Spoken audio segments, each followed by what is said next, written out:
የሙዚቃው ንጉስ ቴዲ አፍሮ ኢትዮሪካ የተሰኘውን አልበም ከለቀቀ ዛሬ አንድ ወር ሞልቶታል። በዚህ አንድ ወር ጊዜ ውስጥ ታዲያ ሙዚቃው ሪከርድን ሰባብሮ ተአምር አስመዝግቧል። በአንድ ወር በ30 ቀን ውስጥ የኢትዮሪካ 18ቱም አልበም 155 ሚሊዮን እይታዎችን አግኝቷል። ይህም በዓለም የሙዚቃ ታሪክ በአፍሪካና በኢትዮጵያ የሙዚቃ ታሪክ በርካታ ተመልካችና አድማጭ ያገኘ ሙዚቃ ወይም አልበም አሰኝቶታል። ዳስጣል የተባለው በርካታ ህዝብ የተነጋገረበት መንግስትን ያናወጠው ሙዚቃው ደግሞ ትልቁ እይታን ያገኘ ሙዚቃ ነው። ዳስጣል ሙዚቃ በ30 ቀን ውስጥ ከ26 ሚሊዮን በላይ እይታዎችን አግኝቷል። የሙዚቃው ንጉስ በርካቶች በጉጉት ሲጠብቁት የነበረው ቴዲ አፍሮ እንዲህ ያለ የዛሬ ወር 8 ሰዓት ላይ 2018 ከ8 ዓመት በኋላ አዲሱን አልበሜን ወይም ኢትዮሪካን እለቃለሁ ጠብቁኝ በማለት ገለጸ።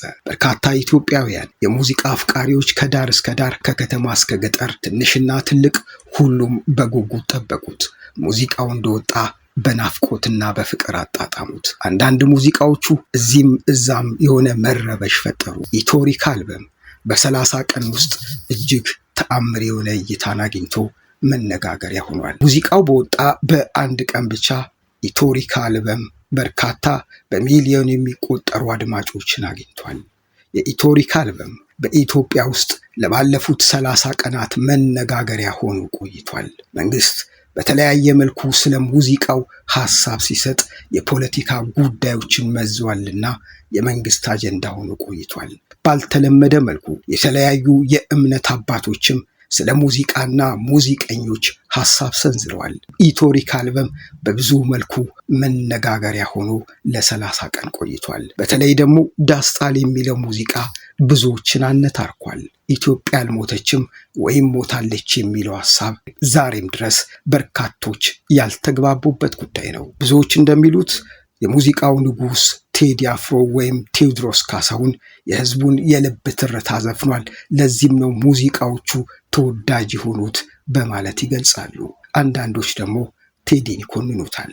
ያም ሆነ ይህ የዛሬ ወር የተለቀቀው የቴዲ አፍሮ ኢትዮሪካ አልበም 155 ሚሊዮን እይታዎችን አግኝቶ ሪከርዱን በጣጥሶታል። የኢትዮጵያ የሙዚቃ ንጉስ ቴዲ አፍሮ ቴዎድሮስ ካሳሁን ኢትዮሪካ የተሰኘው አዲሱ አልበሙ ለህዝቡ ካበረከተ በኋላ ብዙ ሰዎች ስሜታቸውን መግለጽ ጀምረዋል። በዚህ አንድ ወር በአጭር ጊዜ ውስጥ አልበሙ ያስመዘገበው ስኬት እጅግ አስገራሚና ታሪካዊ ሆኖ ተመዝግቧል። ቴዲ አፍሮ በኢትዮሪካ አልበም ለምን ይህን ያህል አድማጭ አገኘ የሚለው ጥያቄ የብዙዎች ነው። ብዙዎች እንደሚገልጹት ቴዲ አፍሮ የበርካታ ህዝብ ወይም የሙዚቃ አፍቃሪው ልብ የገዛና የሙዚቃ ስራዎቹ ጥራት እንዲወደድ አድርጎታል ይላል። ቴዲ አፍሮ በኢትዮሪካ አልበሙ የኢትዮጵያን የሙዚቃ ኢንዱስትሪ ወደ ሌላ ምዕራፍ ማሻገሩን በተግባር አሳይቷል እያሉ ብዙዎች ይገልጻሉ።